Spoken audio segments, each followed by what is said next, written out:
দুশ্চিন্তা আমাদের এমন এক সঙ্গী যা না চাইতেও সাথে থাকে। অনেকেই আছেন যারা সামান্য বিষয় নিয়েও দুশ্চিন্তা করেন, যা হওয়ার নয় তা ভেবে বসে থাকেন। এই অভ্যাস মন ও শরীরের জন্য ভীষণ ক্ষতিকর। চিন্তাভাবনার সঙ্গে মনস্তাত্ত্বিক রোগের গভীর সম্পর্ক আছে। অতিরিক্ত চিন্তা দৈনন্দিন জীবনকে প্রভাবিত করে, যা চিন্তার ব্যাধিতে পরিণত হতে পারে। ফলে শুরুতেই এর প্রতি যথাযথ দৃষ্টি না দিলে এর থেকে গুরুতর সমস্যা তৈরি হতে পারে।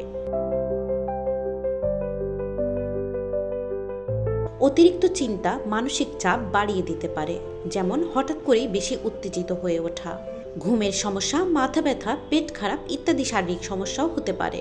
নিজেকে পরিবার এবং বিভিন্ন সামাজিক কার্যকলাপ থেকে গুটিয়ে রাখা, বাসার, অফিসের কিংবা পেশাগত কাজের প্রতি অনীহা তৈরি হওয়া বা আগ্রহ হারিয়ে ফেলা। এসব উপসর্গ বা লক্ষণ দেখা দিলে দ্রুত মনোচিকিৎসক বা মনোবিদের পরামর্শ নিন।